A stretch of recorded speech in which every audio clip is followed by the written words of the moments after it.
আসসালামু আলাইকুম। ওয়াজটি যদি ভালো লাগে তাহলে সাবস্ক্রাইব করে পাশে থাকবেন। করি দেখেন না, রমজান মাস শেষ হয়ে গেলে পরে বন্ধু বান্ধব আত্মীয় স্বজন সব এক জায়গায় বসে বসে এক একজন গল্প করে, ভাই আমার পুত্রবধূ 13 খতম, আমার বউ 7 খতম, আমার নাতনি 11 খতম, আর আমি এমনি এমনি খতম হয়ে গেছি। প্রিয় ভাই সব, আপনারা বলেন কোরআন শরীফকে এইভাবে শুধু খতম করার জন্য আসছে? আমি কিন্তু আপনাদের কোরআন শরীফ পড়া বা খতম করা নিষেধ করছি না, আমি উদ্দেশ্য বোঝাতে চাচ্ছি আল্লাহ তাআলা এই কোরআনের জন্য নাজিল করেন নাই যে আমরা জ্বলবো আর পড়বো আর বুঝবো না। আচ্ছা ভাই, একটা বইয়ের নাম কোন তো পৃথিবীতে, একটা বইয়ের নাম আমাকে শুনান যে বইটা মানুষেরা না বুঝে পড়ে? পারবেন বলতে? পারবেন না। এমনকি আপনার ছোট্ট বাচ্চা কেজি 1, কেজি 2, কেজি 3-তে পড়ে বা কি জানি করে নার্সারি গ্রুপে পড়ে, তারেও দেখবেন প্রত্যেকটা শব্দ বানান করিয়া অর্থ সহকারে বুঝে পড়ে। বলেন ঠিক কিনা? কিন্তু কপাল পোড়া মুসলমান জাতি একমাত্র মাজলুম কিতাব, আল্লাহর কিতাব কোরআন শরীফ পড়ে অথচ কিছু বোঝে না। ঠিক কিনা? আমি যদি এখন জিজ্ঞেস করি যে আপনারা কোরআন বুঝে পড়তে পারেন কয়জন, হাত তোলেন। যদি বলি হাত কি কম বেশি উঠবে না কম উঠবে? সেই জন্য হাত উঠাইতে বললাম না। এটা আমাদের জন্য কপাল পোড়ার লক্ষণ। কি পোড়ার লক্ষণ? বিশ্বাস করুন ভাই, কোরআন শরীফ তাবিজ লেখার জন্য আসে নাই, কোরআন শরীফ ঝুলে ঝুলে আপনি পড়বেন এই জন্য আসে নাই। কোরআন আসছে তেলাওয়াত করবেন, বুঝবেন, আমল করবেন। হাদিস শরীফে এসেছে কোন সাহাবীর এক একটা সূরা শেষ করতে বছরের পর বছর চলে যেত। কারণ কি? কারণ হলো তারা এক একটি আয়াত পড়তেন, বুঝতেন, বাস্তব জীবনে আমল করতেন, আরেকটা আয়াত পড়তেন, বুঝতেন, আমল করতেন, তারপরে আবার আরেকটা পড়তেন, আমল করতেন। এভাবে করে সাহাবীরা কোরআন পড়তেন, বুঝতেন, আমল করতেন। ফলে এই সাহাবীরা যখন বিয়ে শাদী করতেন, সাহাবীরা যখন ব্যবসা বাণিজ্য করতেন, সাহাবীরা যখন কেনা বেচা করতেন, পারিবারিক জীবন যাপন করতেন, হাঁটাচলা করতেন, তখন মানুষেরা বুঝতে পারত, অনুভব করতে পারত যেন জীবন্ত কোরআন শরীফ চলাফেরা করছে। কোরআন যাদের কাছে, তাদের আমলের মধ্যে পরিবর্তন আসতে হবে। তো এরকম একটা বৈপ্লবিক কিতাব যাদের কাছে, তাদের তো আমলের মধ্যে পরিবর্তন আসবে। কি পরিবর্তন আসবে? এরা যদি ব্যবসায়ী হয় ওজনে কম দেবে না। সুবহানাল্লাহ কবেন না? আর এখন আমরা যা করি সুবহানাল্লাহ থুইয়া খালি নাউজুবিল্লাহ কওয়া দরকার। ঠিক কিনা ভাই? মুসলমানের চাইতে এত ওজনে কম দেওয়ার লোক আর আছে কিনা সন্দেহ। ওজনে দেবে কম, খাদ্যে দেবে ভেজাল, সাক্ষী দেবে তো মিথ্যা সাক্ষী দেবে, ওয়াদা খেলাপ করবে, আমানতের খেয়ানত করবে, এরপরে ধার করবে, টাকা শোধ করবে না। ছেলে দিয়ে বলাবে, বলো আব্বা বাড়ি নেই। এখন সে যাইয়া যে টাকা চাইতে আসছে তারে বলে যে আব্বা বলছেন আব্বা নাকি বাড়ি নেই। বুঝতে পারছেন কথা? এই হলো মুসলমান। নাউজুবিল্লাহ কোন? এই জন্য আল্লাহ তাআলা নবী বলেছেন ওয়ামান আমেলা বিহি উজেরা, যে ব্যক্তি কোরআন পড়বে, আমল করবে, আল্লাহ তাকে পুরস্কার দিবেন। কোথায় কোথায় দেবেন কোন তো? 2 জায়গায় দেবে, ইহকালেও দেবে, পরকালেও দিবে। দুনিয়ার পুরস্কারটা কি? দুনিয়ার পুরস্কারটা হলো যে চিন্তা থাকবে না, আর কোনো ভয় থাকবে না। ভয় থাকবে না কিসের? ভয় থাকবে না যেই সমাজে কোরআন মানা হবে, যেই সমাজের আইনের উৎস হবে কোরআন, ওই সমাজের মধ্যে চুরি, ডাকাতি, জেনা, ব্যভিচার, হত্যা, ধর্ষণ থাকবে না। কাজী ভীতিশূন্য, সমৃদ্ধিপূর্ণ, নিরাপত্তাপূর্ণ একটি সুন্দর সমাজ উপহার দেবে এই কোরআন। সুবহানাল্লাহ। সেই কোরআন আমরা তাবিজ বানাইছি, এটারে গোলাইয়া এই কোরআন শরীফের পাতা লিখিয়া তারপরে কি জানি কয়, পানির মধ্যে দিয়ে গোলাইয়া এগুলি খাওয়া হয়, মাদুলির মধ্যে ঢুকাইয়া গলার মধ্যে ঝুলানো হয়। দেখেন এই বাংলাদেশে যেসব কোরআন শরীফ ছাপা হয়, এই সব কোরআন শরীফের দুরবস্থা। এটা আছে কিনা আমি জানি না, আলহামদুলিল্লাহ এটা নাই। কোন কোরআন শরীফ যে বাংলাদেশে ছাপা হয় সেগুলিতে লেখা থাকে সূরায়ে মায়েদার নকশা, সূরায়ে ইউসুফের নকশা, সূরায়ে বনি ইসরাইলের নকশা। এই নকশা লিখা গলায় ঝুলাইলে পেটে ব্যথা ভালো হবে, ওই নকশা ঝুলাইলে মেয়ের বিয়ে হবে তাড়াতাড়ি, এই নকশা ঝুলাইলে যে মেয়েকে পছন্দ করো বিয়ে করতে পারবা তাড়াতাড়ি।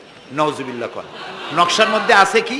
নকশার ভিতরে আছে 1293, 1711, 513 হাবিজাবি কতগুলো নাম্বার দিয়া তারপরে লাল কালি দিয়ে দাগ দিয়ে দিয়ে ধান্দাবাজি করা। এরপরে ওই ধান্দাবাজি তাবিজের কোনায় কোনায় লেখে ইয়া জিব্রাইলো, ইয়া মিকাইলো, ইয়া ইসরাফিলো, ইয়া আজরাইলো। উপরে লেখে ইয়া বধূ হো, নিচে লেখে ইয়া বধূ হো। আমি একজন তাবিজ লেখককে জিজ্ঞেস করলাম, ভাই ইয়া আজরাইলু ইয়া মিকাইলু তো বুঝলাম, ইয়া বধূ হো কি? কয়েছে হুজুর আমি নিজেও বুঝি না বধূ হো কি। এই হলো তাবিজ। এই তাবিজ লেখার জন্য আল্লাহ তাআলা কোরআন নাজিল করেন নাই। কথা কি বুঝে আসছে? তাবিজের জন্য আসে নাই, তদবিরের জন্য আসে নাই, শুধু পড়ব এজন্য আসে নাই। কোরআন এসেছে বোঝার জন্য, তেলাওয়াতের জন্য, বোঝার জন্য, কোরআন অনুযায়ী জীবন গড়ার জন্য।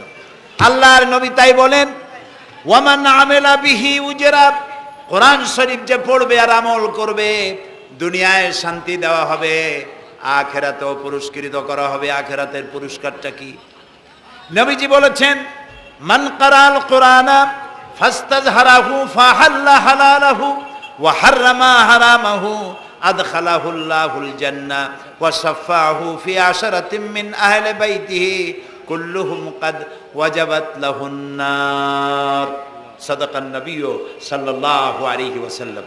নবী করিম সাল্লাল্লাহু আলাইহি ওয়াসাল্লাম বলেছেন, যে ব্যক্তি কোরআন পড়লো, বুঝলো, আর কোরআনের হালালকে হালাল জেনে চললো, হারাম থেকে বিরত থাকলো, আর কোরআনের আইনকে প্রতিষ্ঠিত করার আন্দোলনে শরীক হলো, সুবহানাল্লাহ গণ, এরকম লোককে আল্লাহ তাআলা কিয়ামতের দিন জান্নাত দান করবেন। সুবহানাল্লাহ। ওয়ামান আমেলা বিহি উজরা ওয়ামান হাকামা বিহি আদালা। এ কোরআন শরীফ দিয়ে যে বিচার করবে, আল্লাহ তাআলা বলছেন সেই করবে কেবলমাত্র জাস্টিস, কিসত, জাস্টিস, ইনসাফ কায়েম করতে পারবে, যে কোরআন দিয়ে বিচার ফয়সালা করবে। আমাদের দেশে এই যে কোর্ট কাছারি আদালত আছে, এই কোর্ট কাছারি আদালতগুলি কোরআন দিয়ে যদি বিচার করতেন, সেটা ইনসাফ হতো।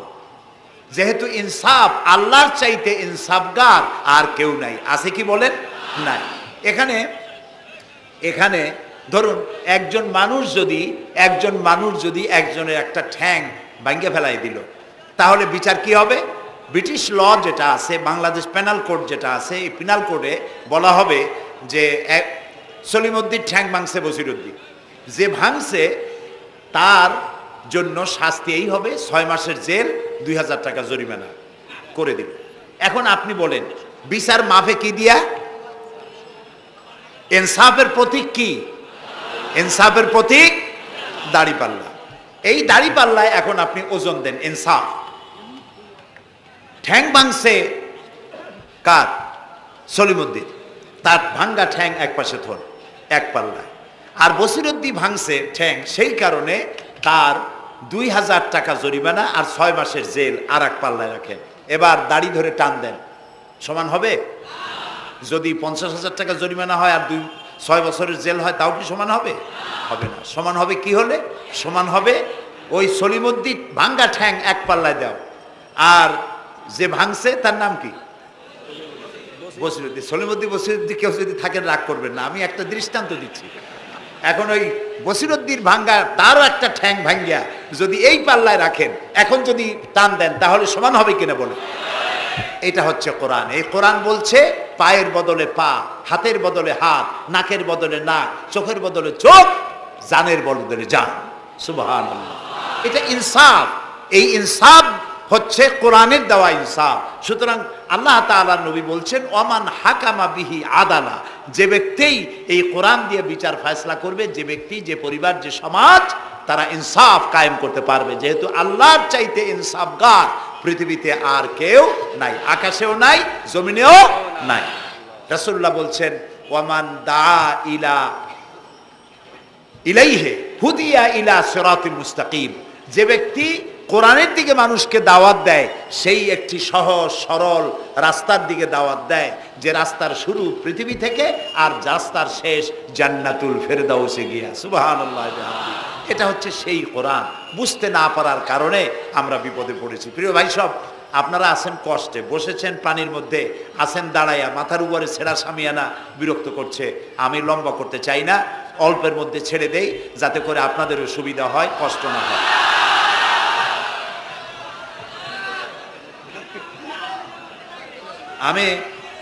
তবুও আমি খুব লম্বা করব না, অল্পতে আমরা যাতে বুঝতে পারি এরকম একটু কথা আমি বলতে চাই, একটু বলি, এবং সেইটা বলবো, হ্যাঁ সেইটাই বলবো যেটা আপনারা শুনতে চান সেইটাই বলবো। যেটা শুরু করেছিলেন আমাদের রফিকুল ইসলাম খান ভাই, মহানগরীর সেক্রেটারি জনাব রফিকুল ইসলাম খান, আল্লাহ তাআলা ওনার প্রতি রহম করুন, আমরা বলি আমিন। এবং আমার বক্তৃতার পরে আমরা আমাদের সম্মানিত অ্যাসিস্ট্যান্ট সেক্রেটারি জেনারেলের কিছু কথা আমরা শুনবো ইনশাআল্লাহ, ইনশাআল্লাহ। তো আমি ওই আয়াতটা দিয়েই কথা বলি। আল্লাহ তাআলা বলছেন, ইয়া আইয়ুহাল্লাযীনা আমানু হাল আদুল্লুকুম আলা তিজারাতিন তুনজিকুম মিন আযাবিন আলীম তু'মিনুনা বিল্লাহি ওয়া রাসূলিহি ওয়া তুজাহিদুনা ফি সাবিলিল্লাহি বিআমওয়ালিকুম ওয়া আনফুসিকুম যালিকুম খায়রুল লাকুম ইন কুনতুম তা'লামুন। হে বিশ্বাসীরা, তোমরা যারা ঈমান এনেছো শোনো, হাল আদুল্লুকুম আলা তিজারাতিন, আমি কি তোমাদেরকে এমন একটি ব্যবসার কথা বলবো না যে ব্যবসায় তোমাদেরকে জাহান্নামের কঠিন শাস্তি থেকে তোমাদেরকে রক্ষা করবে? এমন একটি ব্যবসার কথা বলবো না? তার মানে অবশ্যই এরকম একটা ব্যবসার কথা আমি তোমাদের বলবো যে ব্যবসা তোমাদেরকে জাহান্নামের কঠিন শাস্তি থেকে বাঁচায় দেবে। সুবহানাল্লাহ বলি। জাহান্নাম থেকে বাঁচাবার জন্য ব্যবসা শিখাচ্ছেন কে? আল্লাহ। এবার দেখেন, ব্যবসা এটা করলে লাভও আছে নোকসানও আছে, ঠিক না? বলেন আছে কিনা? লস অ্যান্ড প্রফিট এর মধ্যে থাকবেই। কিন্তু আল্লাহ রাব্বুল আলামিন বলেন, আমার সঙ্গে যে ব্যবসা করবে ওই ব্যবসাটা হচ্ছে তিজারাতান লান তাবুর। আমার সাথে যে ব্যবসাটা করবা এই ব্যবসায় কোনো নোকসান নাই, শুধু লাভ লাভ আর লাভ। কে বলতেছেন? এরকম একটা ব্যবসা করবেন? আমি জানি আমরা লাভের ব্যাপারে খুব আছি, নোকসানে আমরা কেউ নাই। মানুষ লেখাপড়া জানুক আর না জানুক, লাভ যেখানে সেখানে মানুষ ঝাঁপ দেয় তাড়াতাড়ি। ওই যে বলে না যে এই হিসাব না জানলে কি হবে, কম দিলে টের পায়। আমরা লাভ খুব ভালোই বুঝি, এই জন্য এটা কোরআনও নয় হাদিসও নয়, একটি রূপক কথা। এক ব্যবসায়ী নেকে কিয়ামতের দিন হাজির করা হবে, ফেরেশতা তাকে বলবে যে আল্লাহর বান্দা, তোমার পাপ আর পুণ্য, ন্যাক আর বদ এই দুটি সমান সমান হয়ে গেছে, 50-50। এখন কোন জায়গায় যাবা? কও বেহেশতে যাবা না দোজকে যাবা? ব্যবসায়ী লোকটা কিছু জানে না, সে কয় যে ফেরেশতা ভাই, আমি তো দোজকে চিনি না বেহেশতেও চিনি না, সারা জীবন ব্যবসা করছি, যে জায়গায় গেলে আমার 2 টাকা লাভ হয় ওইখানে আমার পাঠাবো। তো মানুষ লাভ খুব ভালো বোঝে এবং লাভের দিকে মানুষ ঝোঁকে বেশি। এই জন্য আল্লাহ তাআলা বলছেন, হাল আদুল্লুকুম আলা তিজারাতিন তুনজিকুম মিন আযাবিন আলিম, যেটা লাভ আর লাভ। আমার সাথে ব্যবসা করো, শুধু লাভ হবে। তো এই ব্যবসার মধ্যে পুঁজি হলো 3টা। ব্যবসার মধ্যে পুঁজি কয়টা? 3টা। আল্লাহ রাব্বুল আলামিন বলেন, তুমিনুনা বিল্লাহি ওয়া রাসূলিহি ওয়া তুজাহিদুনা ফি সাবিলিল্লাহ।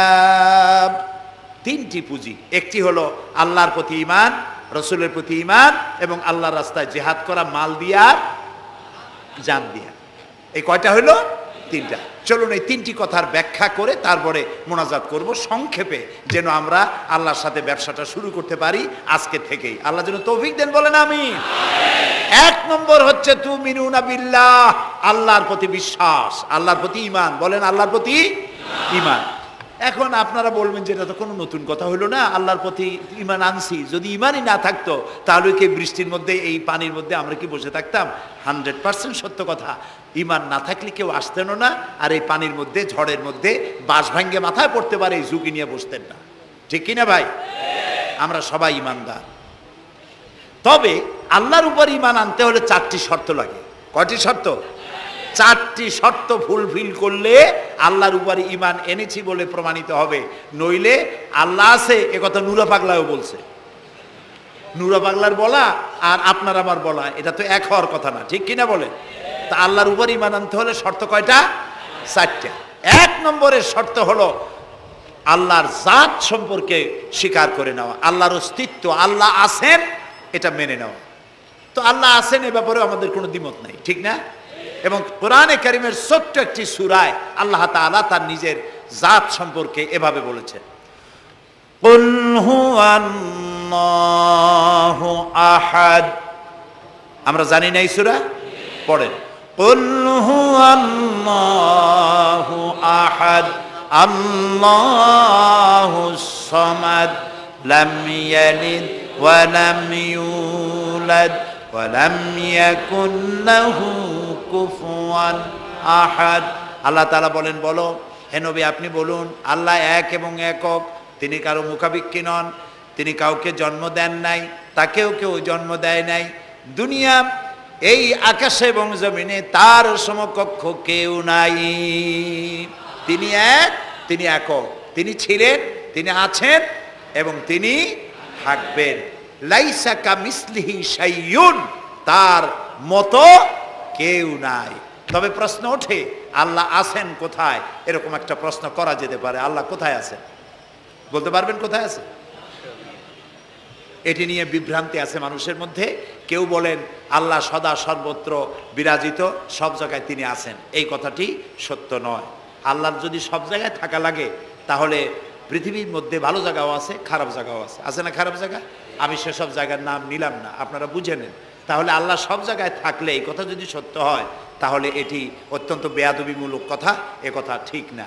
আল্লাহ আছেন কোথায়? আল্লাহ নিজেই বলছেন তিনি কোথায় আছেন। কোরআনে কারিমে রব্বুল আলামিন তিনি কোথায় আছেন একথা তিনি নিজেই বলে দিয়েছেন। আর রহমানু আলাল আরশিস তাওয়া, আল্লাহ তাআলা আরশের উপরে আছেন, সুবহানাল্লাহি ওয়া বিহামদিহি। এবং প্রত্যেক রাত্রে তিনি শেষ রাত্রে প্রথম আকাশে আসেন, নবী করিম সাল্লাল্লাহু আলাইহি সাল্লাম বলেছেন। প্রিয় ভাই সব, তো আল্লাহ তাআলা সদা সর্বত্র বিরাজমান যে কথাটা বলা হয় এটা আক্ষরিক অর্থে ওরকম না, এটা ব্যাখ্যা সাপেক্ষে কথা। আল্লাহ সদা সর্বত্র সব জায়গা সম্পর্কে ওয়াকিফাল, তিনি সব জানেন, সব দেখেন। তিনি সামিউন, তিনি বাসিরুন, তিনি দেখতে পান, তিনি শুনতে পান। আপনার আমার দেখার মধ্যে কোনো বাধা, প্রাচীর, অবস্ট্রাকশন কিছু একটা থাকতেই পারে। আল্লাহর দেখার মধ্যে কোনো বাধা নাই। অন্ধকার রাতেও দেখেন, কুয়াশাচ্ছন্ন হলেও দেখেন, মেঘের মধ্যেও দেখেন, তার দেখায় কোনো বাধা নাই, তার শোনায় কোনো বাধা নাই। এমনকি মহাসাগরের অতল তলদেশী ছোট্ট পাথরের গায়ে লাগানো একটি ছোট্ট পোকা, যাকে মাইক্রোস্কোপ যন্ত্র ছাড়া দেখা যায় না, এমন ছোট্ট সূক্ষ্ম একটি পোকাও যদি, ক্ষুদ্র একটি পোকাও যদি পেটের জ্বালায় অথবা ক্ষুধার জ্বালায় চিৎকার মারে, কেউ শুনতে পায় না। আরশের মালিক আল্লাহ রব্বুল আলামিন তা শুনতে পান। এ হচ্ছে আল্লাহ, তিনি সব শুনতে পান, সব দেখতে পান। তার জাত সম্পর্কে স্বীকার করে নেওয়া, মেনে নেওয়া, তিনি আছেন, তার শক্তি সহকারে তাকে মানা। আমরা যে কোনো জিনিস বিশ্বাস করি তার শক্তি সহকারে বিশ্বাস করি। বাতাসকে বিশ্বাস করি, প্রচণ্ড বেগে বয়ে গেলে আমাদের মাথার উপরে যা আছে ভেঙে চুরে সব শেষ করি ভালো, এভাবে বিশ্বাস করি। পানিকে বিশ্বাস করি, সে চুবায়ে মারতে পারে, ডুবায়ে মারতে পারে, পানি চুবানো ভিজানো এ শক্তি পানির আছে। আমরা আগুনকে বিশ্বাস করি, জ্বালিয়ে পুড়িয়ে ছাই করে দিতে পারে, এভাবে আগুনের শক্তি সহকারে বিশ্বাস করি। সাপকে বিশ্বাস করি, বাঘকে বিশ্বাস করি, দংশন করলে, থাবা মারলে কাম সারা। পয়জনকে বিশ্বাস করি, খাইলে পরে মরে যেতে পারি, শক্তি সহকারে বিশ্বাস করি, ঠিক না? এখন আল্লাহরে বিশ্বাস করি, এই কথা শুধু বললেই হবে না, আল্লাহকে বিশ্বাস করতে হবে তার গুণ সহকারে। সেই জন্য 4টি শর্তের 1 নম্বর শর্ত হলো আল্লাহর অস্তিত্বকে মানা। 2 নম্বরের শর্ত হচ্ছে আল্লাহর গুণাবলীকে স্বীকার করা, মেনে নেওয়া। আল্লাহর গুণাবলী কি? কোরআন শরীফে আল্লাহর অনেকগুলি নাম আছে।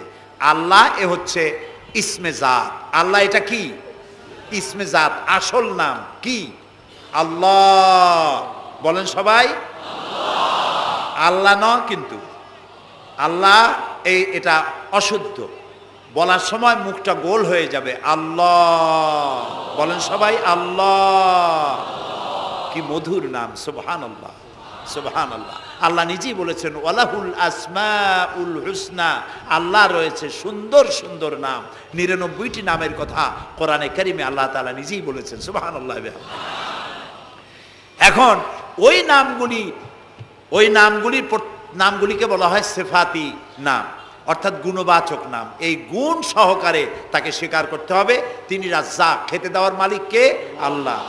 তিনি রব, সৃষ্টি করেন, তিনি খালেক, তিনি স্রষ্টা, তিনি রব, তিনি প্রতিপালনকারী, তিনি রহমান, তিনি দয়ালু, তিনি রহিম, তিনি রহমান, তিনি দাতা, রহিম, তিনি দয়ালু। অর্থাৎ প্রত্যেকটা নামের এক একটা শব্দ অর্থ আছে এবং সেই অর্থ সহকারে বিশ্বাস করতে হবে তাকে। এই বিশ্বাস যদি আমরা করতে পারি তাহলে শিরক থেকে আমরা বাঁচতে পারবো। সুবহানাল্লাহ বলেন।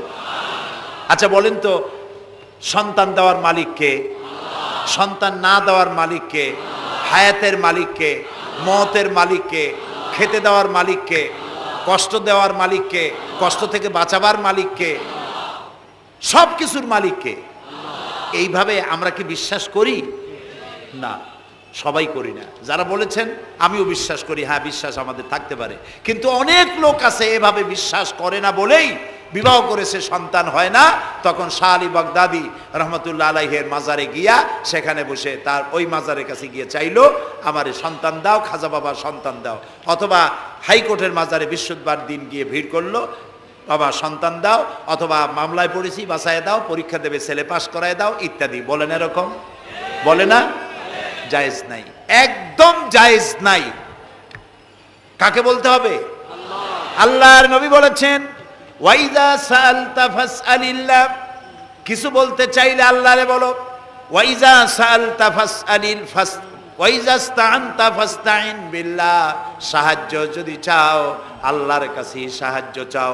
আমরা সূরা ফাতিহার ভিতরে প্রত্যেক নামাজের প্রতি রাকাতেই বলি ইয়্যাকা না'বুদু ওয়া ইয়্যাকা নাস্তাঈন, আল্লাহ তাআলা একমাত্র তোমার ইবাদত করি আর একমাত্র তোমারই কাছে সাহায্য কামনা করি।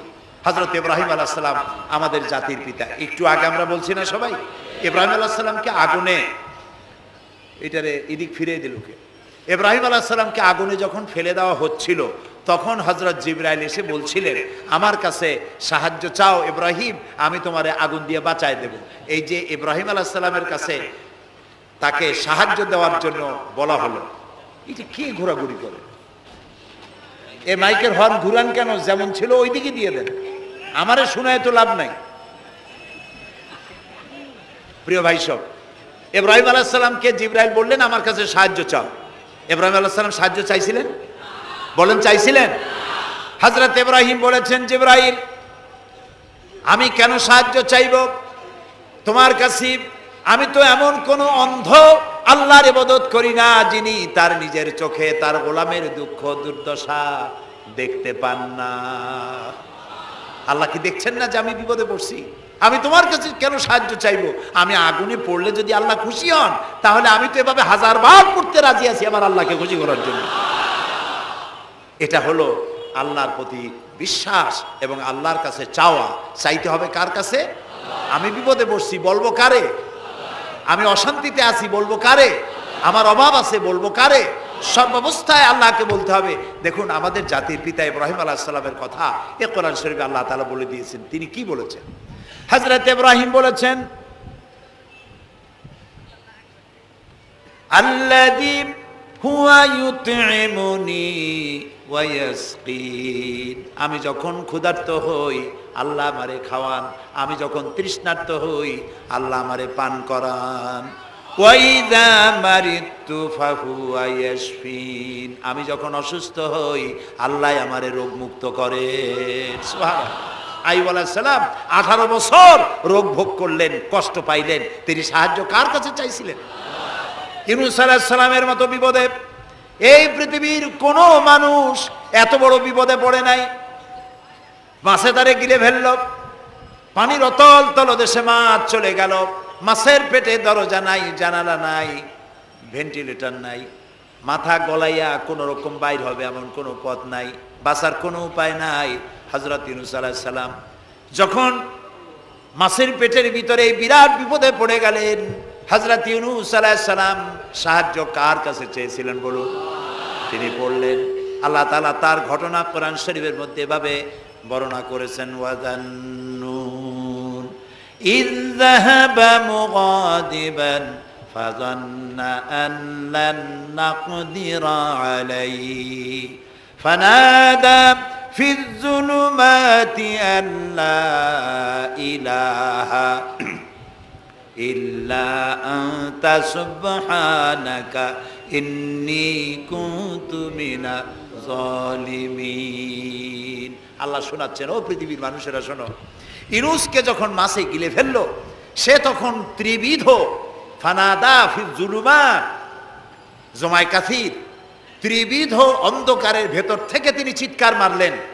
রাতের অন্ধকার, মাছের পেটের অন্ধকার, পানির অন্ধকার, এই ত্রিবিধ অন্ধকারের মধ্য থেকে ইউনূস আলাইহিস সালাম চিৎকার মারলেন, লা ইলাহা ইল্লা আনতা, আয় আল্লাহ তুমি ছাড়া কোনো ইলাহা নাই, সুবহানাকা, আমি তোমার প্রশংসা করছি। আয় আল্লাহ তাআলা, আমি আমার নফসের উপরে জুলম করেছি, আমার উপরে আমি জুলম করেছি। আল্লাহ তাআলা এই চিৎকার শুনেছিলেন, শুনেছেন? হযরত ইউনূস আলাইহিস সালাম মাছের পেটের ভিতরে বসে যেই চিৎকার মেরেছিলেন কেউ শুনতে পায় নাই, পানির ভিতরে কেউ শোনে নাই, জমিনে কেউ শোনে নাই, অন্তরিক্ষেও কেউ শুনতে পায় নাই। আল্লাহ রাব্বুল আলামিন বলেন, আমি আরশের মালিক, ইউনূসের চিৎকার আমি শুনেছি, শুধু শুনি নাই, জবাবও দিয়ে দিয়েছি।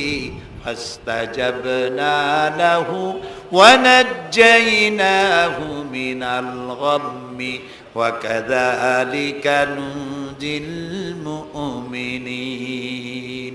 আমি ইউনূসের ডাকের সাড়া দিয়া দিলাম, বিপদ থেকে বাঁচাই দিলাম।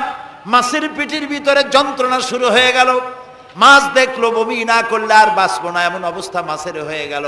মাছ পেটের ব্যথার জ্বালায় বেসে উঠলো, কেনারায় চলে গেল। ইউনূস আলাইহিস সালামকে বমি করে ফেলে দিল, মাছও বাঁচলো, ইউনূস আলাইহিস সালামও বাঁচলেন। আল্লাহ তাআলা বলেন, শুধু ইউনূস রে নয়, ওয়া কাযালিকা নুজিল মুমিনিন, আমার মুমিন বান্দারা যদি বিপদে পড়ে, এরকম বিপদে যদি পড়ে যায় আর আমারে যদি ডাকে, আমি আল্লাহ রব্বুল আলামিন এই বিপদ থেকে, যত বড় বিপদ হোক, আমি আল্লাহ বাঁচায়ে দেব। তা আল্লাহ বিপদ থেকে বাঁচাবেন, আর আমি মুসলমান বিপদে পড়েছি, মাজারে গিয়া চাইলাম, নাউযুবিল্লাহ। বিশ্বাস করুন ভাই, বিশ্বাস করুন, কবরের ভিতরে যিনি শুয়ে আছেন, যত বড় পীর হোক, যত বড় খাজা বাবা হোক, আপনাকে সাহায্য তিনি করতে পারবেন না, পারবেন না, পারবেন না। একটু কমন সেন্সের কাছে অ্যাপিল করি, সাধারণ বিবেকের কাছে আপনাদের, যারা এই যে দেখুন হযরত শাহজালাল রহমতুল্লাহ আলাইহি সিলেটে শুয়ে আছেন, বলুন তো তার মাতৃভাষা কি? আরবি। তিনি ইয়েমেন থেকে এসেছিলেন। বাগেরহাটে শুয়ে আছেন হযরতে খান জাহান আলী রহমতুল্লাহ আলাইহি, তার মাতৃভাষা ছিল আরবি। হযরতে খাজা মঈনুদ্দিন চিশতি রহমতুল্লাহ আলাইহি শুয়ে আছেন আজমিরে, তার মাতৃভাষা আরবি। আমরা বাংলাদেশ থেকে, এই দেশ থেকে কোনো লোক গেল সিলেটে, গেল বাগেরহাটে অথবা বাগদাদে চলে গেল, এইসব বড় বড় আল্লাহর ওলিদের মাজারে গিয়ে বাংলা ভাষায় বলল, বাবা আমি তো বিপদে পড়ে আসছি, নির্বাচনে দাঁড়াইছি, আমি যেন জিততে পারি। অথবা দেখেন না, মাজার দিয়ে শুরু করে সবাই। অথবা যাই বললো যে আমার বিয়ে করেছি 15 বছর, বাচ্চা হয় না, আমার একটা বাচ্চা। অথবা মামলায় পড়েছি, আমার একটু জিতে এত, ব্যবসা করি, এত টাকা লস দিতে দিতে শেষ হয়ে গেছি। বাবা আপনি বললেন কোন ভাষায়? শাহজালাল খুব বুঝলেন, বড় পীর সাহেব খুব বুঝছেন। তাহলে আপনার 1 নম্বর ফায়ার মিস হয়ে গেল, মিস ফায়ার। আচ্ছা, 2 নম্বর কথা হলো, যার কাছে আপনি চাইলেন তিনি ওখানে ঘুমন্ত আছেন না চেতনা আছেন, এ ব্যাপারে আপনার কোনো গ্যারান্টি আছে, নিশ্চয়তা আছে? আপনি যখন দোয়া করতেছিলেন তখন উনি চেতনা না ঘুমে? যদি ঘুমায় থাকেন তাহলে 2 নম্বর মিস ফায়ার। আপনি যা চিল্লাইলেন উনি কিছুই শুনলো না। 3 নম্বরে, কবরে যে শাহজালাল রহমতুল্লাহ আলাইহি অথবা মঈনুদ্দিন চিশতি রহমতুল্লাহ আলাইহি, আল্লাহর ওলিরা, যত বড় বড় ওলি আল্লাহ আছেন, যার কাছে আপনি বিশ্বাস করেন ওলি হিসেবে, উনি যে কবরে আছেন তার নিশ্চয়তা কোথায়? কবরে তো নাও থাকতে পারেন, কারণ আল্লাহ তাআলার 2টা জায়গা আছে করা। বিদেহী আত্মা, এই দেহ থেকে আত্মা যখন সরে যায়, আল্লাহ যখন নিয়ে যান, দেহটার তো কোনো দাম নাই, এটা হচ্ছে নশ্বর, আত্মা হচ্ছে অবিনশ্বর। এ দেহটা মাটির সাথে পচে যাবে, গলে যাবে, কোরআন শরীফে বহুবার বলা হয়েছে। তো আল্লাহ তাআলার 2টা মেহমানখানা আছে, একটা হলো সিজ্জিন, আর একটা নাম বলেন ইল্লিন। 2টা মেহমানখানা। যেমন এই পৃথিবীতেও মেহমানখানা 2 রকম হয়। সরকারের 2 রকম মেহমানখানা, চোর ডাকাত খুনি বদমাস এগুলি যদি গ্রেফতার হয় তাহলে ওরা খাবে কি? ওদের তো শ্বশুর বাড়ি দিয়ে অথবা বাপের বাড়ি দিয়ে ভাত খাবার দেওয়া হবে না, গভর্নমেন্টের মেহমান হয়ে গেছে। কাজী এদের জন্য মেহমানখানা গভর্নমেন্টের একটা আছে, সরকারি মেহমানখানা। ওইটা কোনটা কোন তো? ও, তাও আপনারা চেনেন। আর একটা মেহমানখানা হচ্ছে ভিআইপিদের জন্য, যারা ভেরি ইম্পর্টেন্ট পার্সন অথবা ভেরি ভেরি ইম্পর্টেন্ট পার্সন যারা, তাদের জন্য, অর্থাৎ প্রেসিডেন্ট, প্রধানমন্ত্রী, মন্ত্রী, এমপি, সচিব, ওনারা যখন বাংলাদেশের কোনো জায়গায় বেড়াতে যান তখন সরকারি মেহমানখানা ওনাদের জন্য থাকে। ওইটার নাম কি?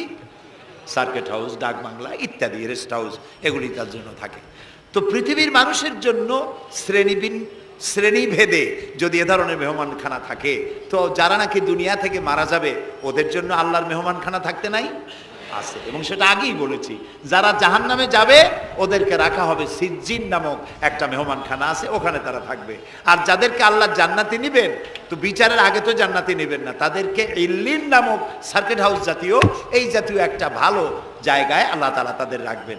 তাহলে আপনি যে কবরের কাছে যায় চাইলেন, হয় ঘুমায় আছে, আপনার ভাষা বুঝলো না, আর কবরে থাকলেও ঘুমে আছে নাকি তাও আপনি জানেন না, আর কবরে নাই এটাও হতে পারে যে আল্লাহ তাআলা অন্য কোথাও তাকে নিয়ে রেখেছেন। কাজেই তিনটা জিনিসই আপনার পথের ভাড়া নষ্ট, পরিশ্রম নষ্ট, আর তিনটা ফায়ার করছিলেন, তিনটা ফায়ার মিস হয়ে গেল। তাহলে হবে এমন সত্তার কাছে, কোন পীর নয়, বুজুর্গ নয়, খাজা বাবা নয়, চাইতে হবে এমন সত্তার কাছে যিনি কখনো ঘুমান না, যিনি বাংলাও বোঝেন, ইংরেজিও বোঝেন, আরবিও বোঝে, উর্দুও বোঝে, সকল ভাষা যিনি সৃষ্টি করেছেন, সেরকম কেউ কি আছেন? আছেন? কি নাম তা? এক আঙ্গুল আকাশের দিকে উঁচু করে বলেন, নাম কি? আরো জোরে বলেন, আবারও বলেন, সুবহানাল্লাহ, আলহামদুলিল্লাহ বলেন। এই জন্য নবী করিম সাল্লাল্লাহু আলাইহি ওয়াসাল্লাম বলছেন, ওয়াইজা সাআলতা ফাসআলিল্লাহ, কিছু বলতে হলে আল্লাহরে বলো। ওয়াইজা ইসতাআনতা, সুয়াল করলে আল্লাহরে বলো। ওয়াইজা ইসতাআনতা ফাসতাইন বিল্লাহ, আর যদি সাহায্যের প্রয়োজন হয় কোনো ব্যাপারে, যে কোনো ব্যাপারে সাহায্যের প্রয়োজন, আল্লাহর কাছে চাও। আমাদের অবস্থা হলো এই যে ইমাম তো দুর্বল, বিপদে পড়লেই দৌড় দেয় মাজারের দিকে। মুসলমানের সম্পর্ক মাজারের সাথে হবে না, সম্পর্ক হবে মসজিদের সাথে। আল্লাহর নবী যখনই বিপদে পড়তেন, মুসিবতে পড়ে যেতেন, সঙ্গে সঙ্গে উজু করে মসজিদে নববীর ভিতরে প্রবেশ করতেন, 2 রাকাত কাজায়ে হাজাতের নামাজ পড়তেন, আল্লাহর দরবারে হাত তুলতেন, চোখের পানি ছেড়ে দিতেন, আল্লাহ রাব্বুল আলামিনের দরবারে মোনাজাত কবুল হয়ে যেত। নবীজি আমাদেরকে উপদেশ দিয়েছেন, বিপদে যদি পড়ো, মুসিবতে যদি পড়ে যাও, উজু করো, মসজিদের ভিতরে ঢুকে যাও, কাজায়ে হাজাতের নামাজ পড়ো, আর সেজদায় পড়ে চোখের পানি দিয়া, গাল ভিজানো নয়, চোখের পানি দিয়া যায় নামাজ ভিজিয়ে দাও, আর আল্লাহর কাছে প্রার্থনা করো, কাঁদতে থাকো। রব্বুল আলামিন, আল্লাহর নবী বলেছেন, বান্দা যদি গুনাহ মাফির জন্য গুনাহ করেছে, লজ্জায় অনুতপ্ত হয়ে অনুশোচনা করে বান্দা যখন কাঁদতে থাকে, চোখের পানি নাকের অর্ধেক আসতে না আসতে আল্লাহ রব্বুল আলামিন বান্দারে মাফ করে দেন। বিশেষ করে বুড়া মানুষ, আমাদের মধ্যে 2 শ্রেণীর লোক আছে, যুবক আর বৃদ্ধ। মাহফিলগুলিতে আল্লাহর মেহেরবানি যুবকেরা অনেক বেশি আসে, আলহামদুলিল্লাহ বলুন। এরকম আসতে করলেন কেন? আপনি তাকায় দেখেন, ডানে বায় তাকান, ডানে বায় তাকান, দাড়ি পাকা কয়জন আছে দেখেন। 2%, 3% or 5% দাড়ি পাকা হতে পারে, 95% যুবক আর যুবক। সুবহানাল্লাহ, আলহামদুলিল্লাহ।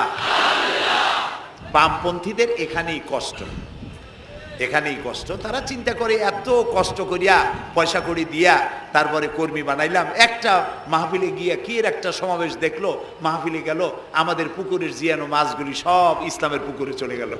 এটা তাদের জন্য হেভি লস। আসলে ওরা ধরে রাখতে পারবে না, ঠেকাইতে পারবে না, গায়ে তো মুসলমানের রক্ত। রক্ত কার? এসব যুবকেরা একটা মুসলিম মায়ের পেটে জন্মগ্রহণ করেছে, একটা মুসলিম পিতার জন্মে আসছে। আর রাসূলুল্লাহ যুবকদের ব্যাপারে যে কত কথা বলেছেন, সুবহানাল্লাহ বলো। আগেই রাসূলুল্লাহ বলেছেন, কিয়ামতের দিন আল্লাহর আরশের ছায়া ছাড়া কোনো ছায়া থাকবে না, প্রচন্ড রৌদ্র হবে, জমিনটা তামার মতো হয়ে যাবে। ইন্না লিল্লাহি ওয়া ইন্না ইলাইহি রাজিউন। সেই জায়গায় আরশের নিচে 7 শ্রেণীর লোকদেরকে আল্লাহ তাআলা জায়গা দেবেন। কয় শ্রেণী? ওর মধ্যে এক শ্রেণী হচ্ছে শাবুন নাশা ফি ইবাদাতিল্লাহ, ওই সব যুবক যারা রাত কাটিয়েছে আল্লাহর ইবাদতের মধ্য দিয়ে। সুবহানাল্লাহ। যুবকদের ইবাদতে আল্লাহ তাআলা বেশি খুশি হন, বেশি খুশি হন। কারণ হলো এই যে মসজিদের ইমাম সাহেব অথবা প্রাইমারি স্কুলের মাস্টার যদি বলে যে আমি ঘুষ খাই না, এই কথার কোনো দাম আছে? আপনি প্রাইমারি স্কুলের মাস্টার, আপনি মসজিদের ইমাম, আপনার ঘুষ দেবে কেটা? ঘুষ খাই না বললে তো হবে না। কোন মন্ত্রী যদি বলে, এসপি যদি বলে, দারোগা যদি বলে ঘুষ খাই না, 1000 বার দাম আছে, ঠিক না ভাই? এখন একজন বুড়া যদি বলে যে প্রত্যেক রাত্রে আমি তাহাজ্জুদ পড়ি, আপনি তো পড়বেনই, কারণ আপনার তো ঘুম আসে না। কাশিতে এমন পাওয়া পাইছে, চোরবাড়ির কাছে আসতে পারে না রাতের বেলায়, খালি কাশা, জম্মের কাশা। আর যুবকের তো তামাম দুনিয়ার ঘুম আইসে ঠাইসে ধরে। সেই যুবক সে যদি এই ঘুমকে দুহাতে ঠেলে দিয়ে যদি মধ্যরাতের পরে, রাতের 2/3 পরে যদি নামাজে দাঁড়ায় যায়, আল্লাহ রাব্বুল আলামিন খুশি হয়ে যায়। সুবহানাল্লাহ বলো। এই যুবকদের সম্পর্কে রাসূলুল্লাহ কি সুন্দর কথা বলেছেন। রাসূলুল্লাহ বলেছেন, উসিকুম বিশ-শাবাবে খায়রা ফাইন্নাহুম আরাক্কু আফইদা লাকাদ বাসানি আল্লাহু বিল হানিফিয়্যাতি সামহা ফাখালাফানি আশ-শুয়ুখ ওয়া হালাফানি আশ-শাবাব। সাদাকান নবী সাল্লাল্লাহু আলাইহি ওয়াসাল্লাম। নবী করিম সাল্লাল্লাহু আলাইহি ওয়াসাল্লাম বলেছেন, আমি তোমাদেরকে উপদেশ দিচ্ছি, তোমরা যুবকদের ব্যাপারে কল্যাণকামী হবে। সুবহানাল্লাহ বলেন। কারণ যুবকদের দিল নরম, আর আল্লাহ তাআলা আমাকে এই পৃথিবীতে উদারতা সহকারে দিন প্রতিষ্ঠার কাজে আমাকে পাঠিয়েছেন।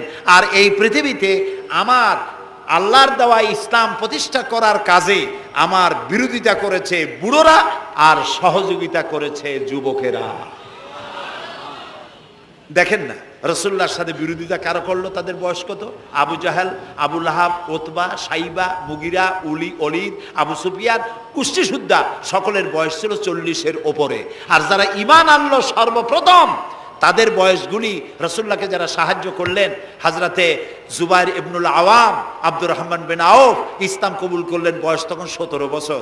হযরতে আবু বকর ইসলাম কবুল করলেন, বয়স তখন 37 বছর। হযরত ওমর রাদিয়াল্লাহু তাআলা ইসলাম কবুল করলেন, বয়স তখন 26 বছর। হযরত আলী যখন ইসলাম কবুল করেছেন, বয়স তখন মাত্র 8.5 বছর। সব তরুণেরা, যুবকেরা ইসলামের জন্য রক্ত দিয়েছে, যুবকদের রক্তের উপর ইসলাম প্রতিষ্ঠিত হয়েছে। সুবহানাল্লাহ। সেই জন্য এই যৌবনকালে ইবাদতের মূল্য সর্বাধিক। আর বুড়োরাও যখন আল্লাহর দরবারে হাত তোলে, যারা বুড়ো আছেন, আমার বয়সে যারা এসে গেছেন বা আমার থেকে যাদের বয়স বেশি, আপনারা অসন্তুষ্ট হচ্ছেন না তো যে যুবকদের এত কইলাম আর আমরা কিছু পাইলাম না, এরকম বলবেন নাকি? এক বুড়ি এসে রাসূলুল্লাহকে বলছিলেন যে, হে রাসূল, আমার জন্য দোয়া করেন, আমি যেন জান্নাতে যাইতে পারি। রাসূলুল্লাহ বলছেন, বুড়ি তো জান্নাতে যাবে না, বুড়ি জান্নাতে যাবে না, বুড়ি তো কান্দে শেষ। রাসূলুল্লাহ বলতেছেন জান্নাতে যাবে না, রাসূলুল্লাহ বলছেন বুড়ি কান্দো না, তুমি যখন জান্নাতে যাবা একেবারে যুবতী হয়ে যাবা, তখন তুমি বুড়ি থাকবা না। সুবহানাল্লাহ।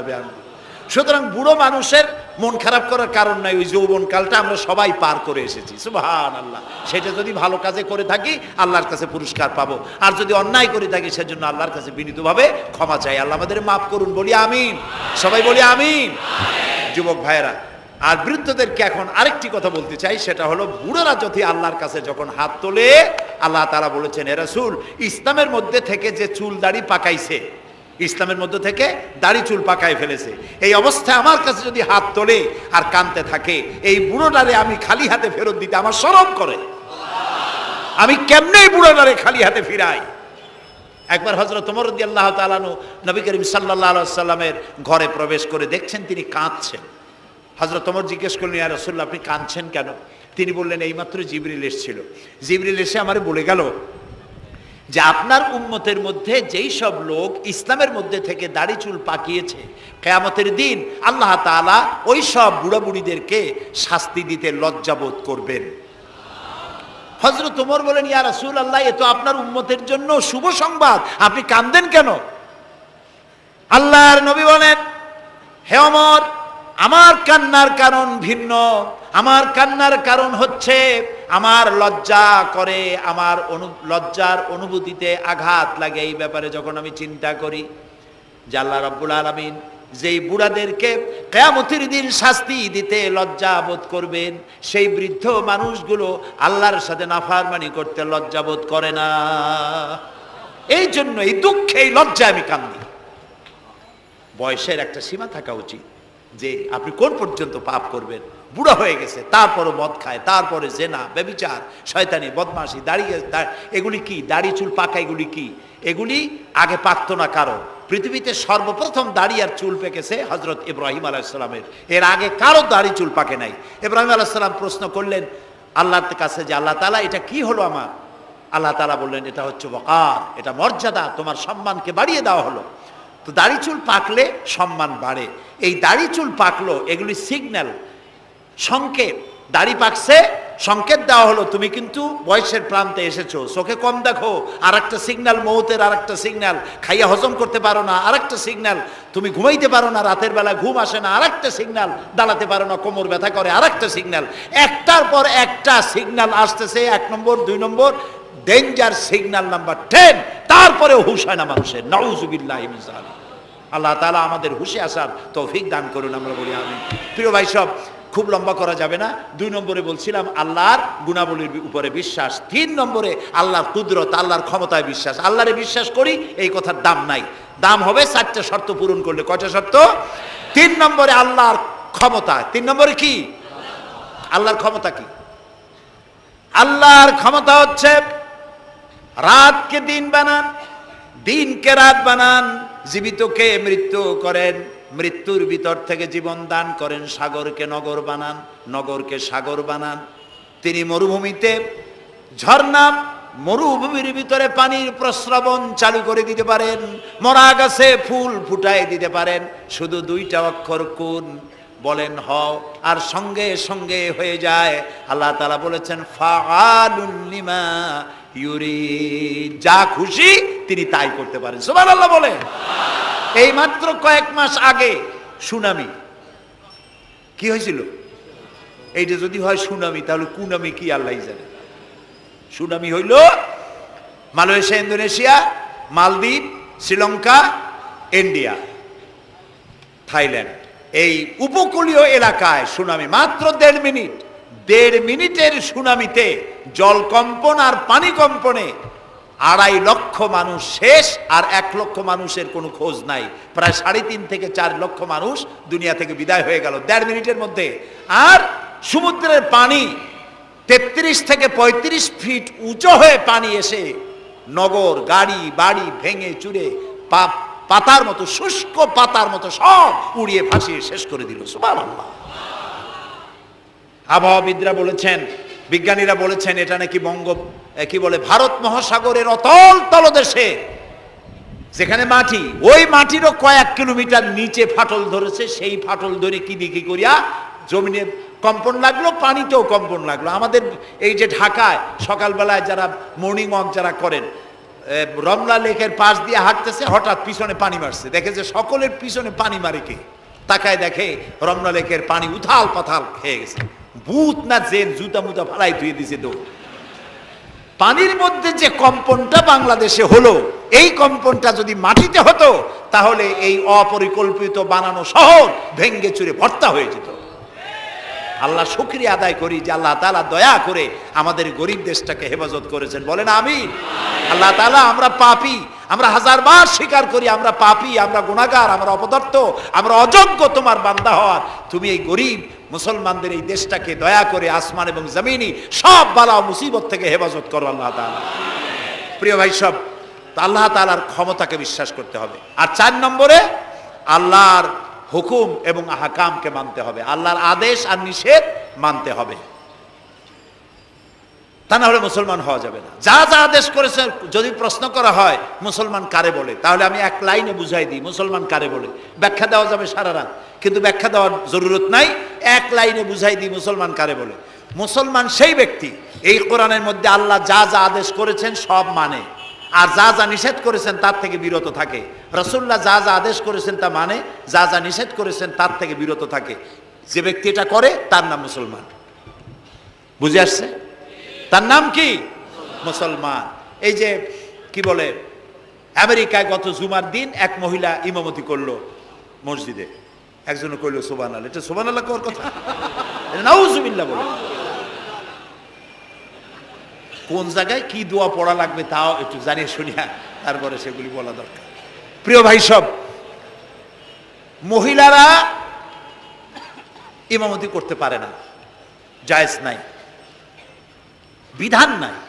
কোরআন হচ্ছে কমপ্লিট, নতুন করে কোনো কথা বান্দার জন্য বলার কোনো দরকার নাই, সব আল্লাহ বলে দিয়েছেন। সুবহানাল্লাহ কোন? আল্লাহ তাআলা এই কোরআনের মধ্যে বলেছেন, আল ইয়াউমা আকমালতু লাকুম দীনাকুম ওয়া আতমামতু আলাইকুম নি'মাতি ওয়া রাদিতু লাকুমুল ইসলাম দীনা।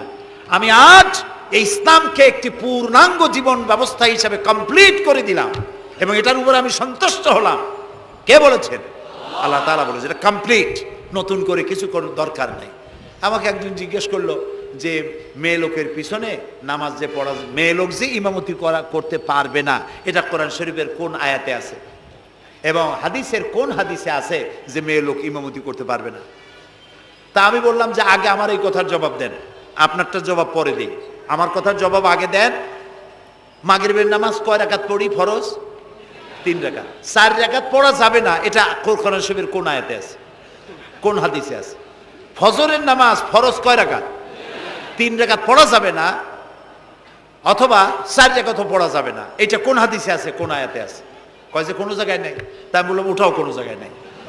রাসূলুল্লাহ ইবাদতের যে নমুনা দেখিয়েছেন, যেভাবে করেছেন, তিনি 2 রাকাত ফজরের নামাজ 2 রাকাত পড়েছেন, আল্লাহ বলে দিয়েছেন ওইটাই ফরজ, ওর 1 রাকাত বেশি পড়া যাবে না। 3 রাকাত মাগরিব, 1 রাকাত বাড়ানো যাবে না।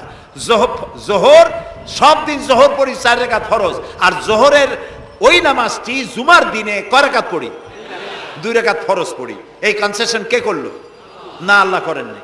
এই কনসেশন করেছেন মুহাম্মদ রাসূলুল্লাহ সাল্লাল্লাহু আলাইহি ওয়াসাল্লাম। ইবাদত রাসূলুল্লাহ যদি 2 রাকাত পড়েন, 2 রাকাত পড়াই ফরজ। যদি ইবাদতের যে সব নমুনা তিনি দেখাইছেন তার থেকে ইবাদতের নতুন কোনো নমুনা দেখাবার কোনো সুযোগ নাই। মহিলাদের আল্লাহ পাক এই পৃথিবীতে একজন মেয়ে লোককে নবী বানান নাই, বানিয়েছেন? যদি মহিলাদের ইমামতি জায়েজ থাকবে তাহলে নবী করিম সাল্লাল্লাহু আলাইহি সাল্লামের জামানায় না হোক, অন্তত তার ইন্তেকালের পরে তার স্ত্রী আমাদের মা হযরত আয়েশা সিদ্দিকা রাদিয়াল্লাহু তাআলা আনহা এবং খাতুনে জান্নাত হযরত ফাতেমা রাদিয়াল্লাহু তাআলা আনহা মসজিদে নববীতে অন্তত একদিনের জন্য হলেও জুমার নামাজের ইমামতি করার চান্স পেতেন। সুতরাং ইসলামে নাই, ইতিহাসে নাই। এগুলি হচ্ছে ইসলামের বিরুদ্ধে পরিচালিত যত ষড়যন্ত্র বর্তমান যুগে শুরু হয়েছে, এটাও তার আরেকটি ষড়যন্ত্র ইসলামের বিরুদ্ধে। প্রিয় ভাই সব, এই জন্য আমাদের মনে রাখতে হবে নতুন কোনো কথা আমরা মানি না। কোরআন এবং হাদিসের মধ্যে আল্লাহ তাআলা সব কমপ্লিট করে দিয়েছে, সুবহানাল্লাহি ওয়া বিহামদি। এই জন্য আল্লাহর হুকুম এবং আহকামকে মানা, এই 4টি কাজ, এই 4টি শর্ত যদি পরিপূর্ণ করতে পারি তাহলে আমরা পুরোপুরি মুসলমান। মিথ্যা কথা বলা যাবে না, ওজনে কম দেওয়া যাবে না, খাদ্যে ভেজাল দেওয়া যাবে না, মদ জুয়ার কাছে যাওয়া যাবে না, জেনাবে বিচারের কাছে যাওয়া যাবে না। সকল ব্যাপারে আমাদেরকে ঐক্যবদ্ধ থাকতে হবে ইসলামের উপরে। আমরা বলি আলহামদুলিল্লাহ। প্রিয় ভাই সব, আজকে আমাদেরকে, আমি আর লম্বা করতে চাই না, অন্তত এতটুকুন যেন আল্লাহ আমাদেরকে আমল করার তৌফিক দেন। আমরা বলি আমিন, সবাই বলি আমিন। এজন্য চাই আমাদের দেশে আমরা যেন এই দেশটিকে, পৃথিবীর প্রত্যেকটি মুসলিম দেশের আশেপাশে আরো অনেক মুসলিম দেশ আছে, আর আমাদের ভৌগোলিক অবস্থানটা এমন যে আমাদের আশেপাশে অনেক বড় বন্ধুরা এত বড় আমাদেরকে মহব্বত করেন, কাটা তার দিয়ে বেড়া দিতেছে। তারা আমাদেরকে সাংঘাতিক ভালোবাসে, আমাদের সাথে কোলাকুলি করে, কিন্তু মাঝখানে একটা বড় মাদার গাছ আছে। কথা বুঝতে পেরেছেন? এই জমিনে বাস করতে হলে সম্মান নিয়ে, ইজ্জত নিয়ে, স্বাধীনতা নিয়ে যদি বাঁচতে হয় তাহলে এখানে একটি আদর্শিক বাঁধের প্রয়োজন। ওরা কাঁটা তারের বেড়া দিয়েছে, আমরা আদর্শের বেড়া দেব। সেই আদর্শের নাম হলো ইসলাম, কেবলমাত্র ইসলাম, একমাত্র ইসলাম। এবং এই আদর্শ সকলের জন্য, কারণ ইসলাম তো আমার একার না। ইসলাম কি আমার একার? আপনাদের একার? ইসলাম কার? আল্লাহর। জোরে বলেন ইসলাম কার? অনেকে প্রশ্ন করেন যে ইসলাম যে আপনারা ইসলাম করেন, ইসলাম যদি পৃথিবীতে আসে, যদি বাংলাদেশে কায়েম হয়, তাহলে হিন্দু খ্রিস্টান বৌদ্ধ ওদের কি হবে? তা আমি বলি দেখেন, মায়ের চাইতে খালার মহব্বত বেশি হওয়া এটা খুব সুলক্ষণ না। এটা কি লক্ষণ? এটা একটা কুলক্ষণ। হিন্দু কার? জবাব দেন। হিন্দু কার? খ্রিস্টান কার? বৌদ্ধ কার? ইহুদি কার? আমরা কার? আর এই কোরআনটা আল্লাহ তাআলা। কয় যে তা ঠিক, কিন্তু কোরআন তো 1400 বছরের পুরানা। এই পুরানা জিনিস দিয়া এই বিজ্ঞানের যুগে এটা চলবে কেমনে? কেমনে আমরা একসাথে থাকবো? বলি ভাই, সূর্যটা কতদিনের পুরাতন কন্ত দেখি? কয় তা তো কোটি কোটি বছরের পুরানা। তো কোটি কোটি বছরের পুরানা সূর্য আগের মতো তাপ দেয় না ঠান্ডা ঠান্ডা ভিজে ভিজে লাগে? কয় যে না, তাপ দেয় তো ঠিক মতো। তো তাপ যদি ঠিক মতো দেয়, সেই তাপ কি শুধু মুসলমানে পায় না হিন্দুরাও পায়? ডাবের পানি যখন আমরা খাই, মুসলমানের মুখে মিষ্টি লাগে, আর হিন্দুরা যখন ডাব খায় তিতের চোটে গাল কানের কাছে যায় না? সবাই সমানভাবে পায় বলেন? তাহলে কোটি কোটি বছরের পুরানা সূর্য জাতি ধর্ম দল মত নির্বিশেষে বিশ্বব্যাপী যদি তার কল্যাণময়িতা, যদি তার কল্যাণ করতে পারে, তাপ দিতে পারে, আলো দিতে পারে সমভাবে, তাহলে মাত্র 1500 বছর আগের সূর্যের তুলনায় একেবারেই টাটকা কোরআন শরীফ। মাত্র 1500 বছর আগে এই কোরআন শরীফ দিয়ে যদি আইন তৈরি হয়, তাহলে হিন্দুর কোনো অসুবিধা হওয়ার কথা? খ্রিস্টানের, মেয়ে লোকের, পুরুষের কারো কোনো অসুবিধা হবে? হতে পারি না, যেহেতু এই কথাগুলি কার? আল্লাহ তাআলার কথা। দেখুন, কোরআন যদি মানা হয়, যেখানে মানবেন সেখানে শান্তি, যেখানে মানবেন না সেখানে অশান্তি। আল্লাহ তাআলা এই কোরআন বোঝার তৌফিক আমাদেরকে দান করুন। আমরা বলি আমিন।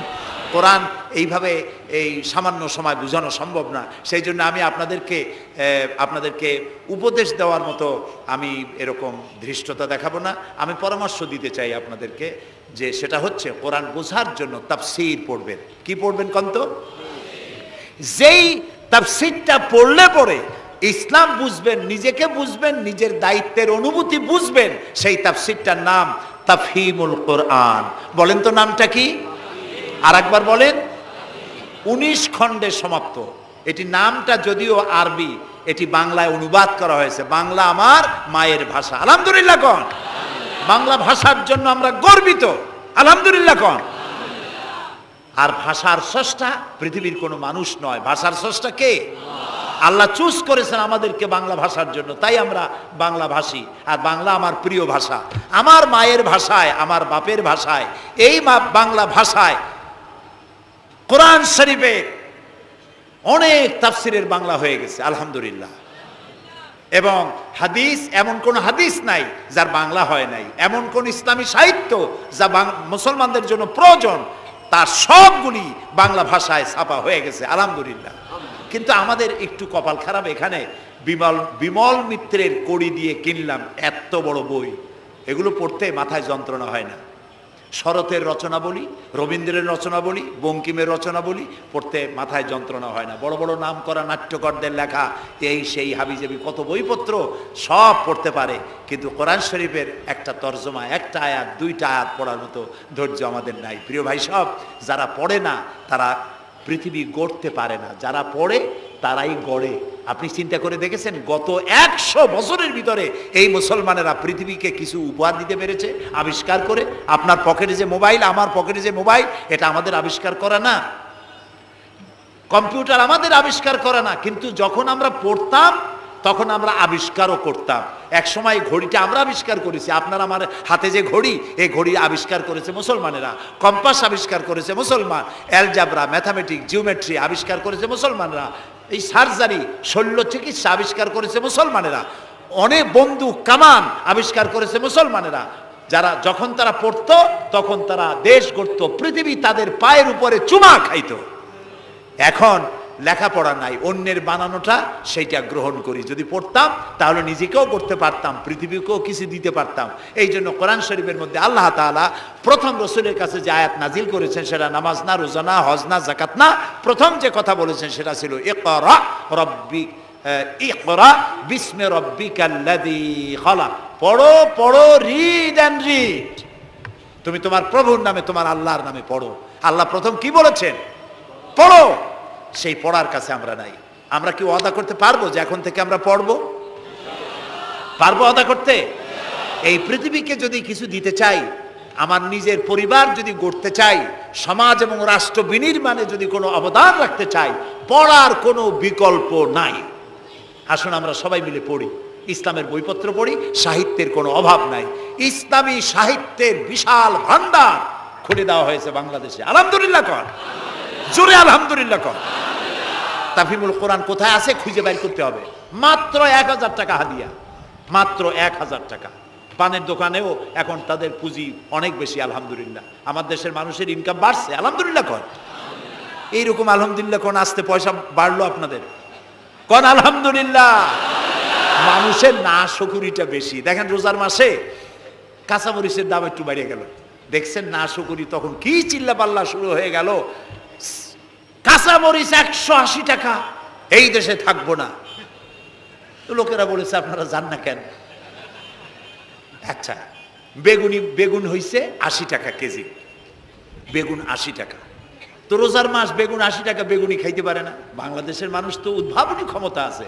পত্রিকায় দেখলাম যে পেঁপেনি বানাইছে তারা, পেঁপে কাইটিয়া তাতে বেসন লাগাইয়া বেগুনি আর বানাইতে পারে নাই, পেঁপেনি বানাইছে। তো দেখলাম যে নোবেল, এই ভাজা পোড়ার উপরে যদি নোবেল পুরস্কারের কোনো ব্যবস্থা থাকতো তাহলে বাংলাদেশ নোবেল পুরস্কার পাইতো পেঁপেনি বানাইয়া। বেগুন হয়েছে 80 টাকা, সেই জন্য ঝগড়াঝাটি এক শেষ। কাঁচামরিচ 120 টাকা, সেজন্য একেবারে চিল্লায় শেষ। কিন্তু মূলা যখন 3 টাকা, গরুতেও খায় না। এত মূলা হইলো, এত কপি হইলো, সেজন্য আল্লাহ শুকরিয়া নাই, শুকরিয়া আদায় করে না। মানুষকে আল্লাহ শুকর আদায় করতে হবে। এই দেশ আমাদের, এটা মার্চ মাস, এই দেশে এই মাসেই দেশ স্বাধীন হয়েছিল। সেই স্বাধীনতার জন্য যারা জীবন দিয়েছিলেন তাদের জন্য আমরা মোনাজাতে দোয়া করব। এবং এই স্বাধীন আসসালামু আলাইকুম দিনী ভাই সকল। আল্লামা দেলোয়ার হোসেন সাঈদী রহস্যটা শুনে যদি ভালো লাগে তাহলে লাইক অ্যান্ড সাবস্ক্রাইব করে দিবেন।